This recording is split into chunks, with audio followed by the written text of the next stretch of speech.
வணக்கம் தமிழ் உறவுகளே. ஒவ்வொரு தேர்தலும் வரும்போதும் தேர்தல் கருத்து கணிப்புகள் வெளியாகுது இயற்கையான விஷயம். அதுவும் தமிழ்நாடு போன்ற நாட்டில் நிறைய நிறைய மீன்ஸு அளவுக்கு அதிகமான தேர்தல் கருத்து கணிப்பு வருது. இதில் எந்த தேர்தல் கருத்து கணிப்பா நம்புறது, எதை நம்பாம இருக்குது அப்படிங்கிறத மக்களே குழம்பியிருந்தாங்க. இப்போ தேர்தல் கருத்து கணிப்பு மேலே உள்ள நம்பிக்கையை மக்கள் இழந்துட்டாங்க அப்படிதான் சொல்லணும். இருந்தாலும் நாங்கள் மக்கள்கிட்ட நல்ல விதமான தேர்தல் கருத்து கணிப்பை கொண்டு போய் சேர்க்கணும் அப்படிங்கிறதுக்காக எங்களோட ஒரு சின்ன முயற்சி தான் இந்த கருத்து கணிப்பு முடிவுகள். தமிழ்நாட்டில் ஆஃப்டர் எஸ்ஐஆருக்கு அப்புறமா 5,67,00,000 வாக்காளர்கள் இருக்கிறாங்க.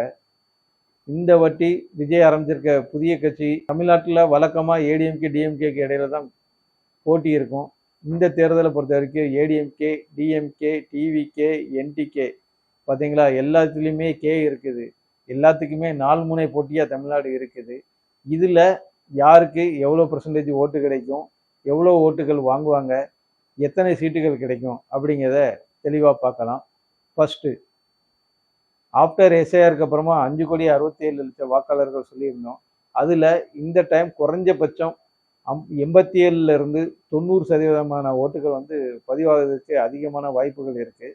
அப்படி 90% வரை ஓட்டுகள் பதிவானுச்சுன்னா குறைஞ்சபட்சம் 5,10,00,000 ஓட்டுகள் வரைக்கும் பதிவாகும். இது ஒரு நல்ல போலிங்காக இருக்கும் அப்படின்னு எதிர்பார்க்கப்படுகிறது. அப்படி 5,10,00,000 ஓட்டுகள் வரைக்கும் பதிவாகும் போது எந்தெந்த கட்சிகள் எத்தனை சதவீதமான வாக்குகள் வாங்குவாங்க அப்படிங்கிறத பார்க்கலாம். ஆளும் டிஎம்கே கூட்டணி 35% ஓட்டுகளை வாங்குவதற்கு அதிகமான வாய்ப்பு இருக்குது. எதிர்கட்சியான ஏடிஎம்கே 38% ஓட்டுகள் வாங்குவதற்கு வாய்ப்பு இருக்குது. புதிதாக ஆரம்பிக்கப்பட்ட விஜயின் டிவிக்கே 17% ஓட்டுகள் வாங்குவதற்கு வாய்ப்பு இருக்கு.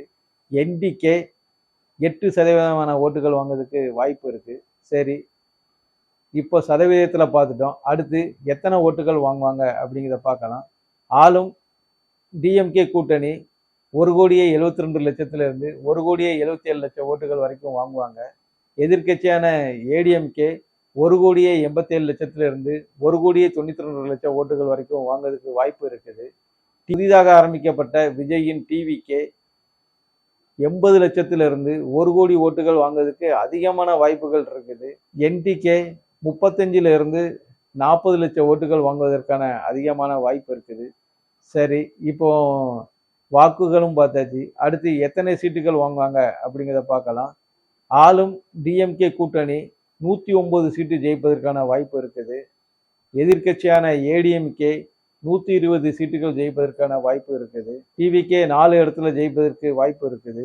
என்டிகே ஒரே ஒரு தொகுதியில் ஜெயிக்கிறதுக்கான வாய்ப்பு இருக்குது. அதுவும் சீமான் மட்டும் ஜெயிப்பாருன்னு நம்பப்படுது. இது நம்மளோட தேர்தல் கருத்து கணிப்பு. தேர்தல் முடிஞ்ச உடனே கண்டிப்பாக இன்னொரு வீடியோ போடுவேன். அதுக்கும் இதுக்கும் கம்பேர் பண்ணி பார்க்கலாம். நம்மளோட உண்மைத்தன்மை எந்த அளவுக்கு இருக்குது அப்படிங்கிறத தெரிஞ்சுக்கலாம். இது தேர்தலுக்கு 5 நாளைக்கு முன்னாடி எடுத்த தேர்தல் கருத்து கணிப்பு. 5 நாளைக்கு அப்புறமா தொகுதிகளில் நிறைய விஷயங்கள் மாறி இருக்கும். பெரிய விதமாக நல்லா கவனிச்சிருப்பாங்க வாக்காளர்களை. அதனால கூட நிறைய மாறி இருக்கும். நிறைய அந்த மாதிரி மாறும் பொழுது ஏற்கனவே நம்ம சொல்லியிருந்ததில் 3% கூடுதல் அல்லது குறைய வாய்ப்பு இருக்குது. ஒரு கட்சிக்கு 3% கூடுனுச்சுன்னா மீன்ஸ் இப்படி வச்சுக்கலாம்.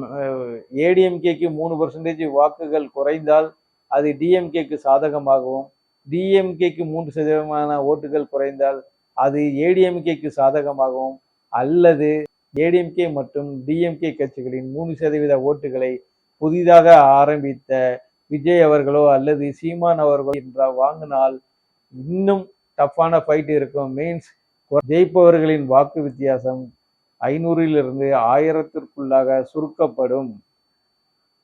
இந்த தேர்தலை பொறுத்த வரைக்கும் ரொம்ப விறுவிறுப்பான மற்றும் த்ரில்லிங்கான தேர்தலாக கண்டிப்பாக இது இருக்கும். தமிழக வரலாற்றில் இந்த மாதிரி ஒரு தேர்தலில் யாரும் பார்த்துருக்க மாட்டாங்க.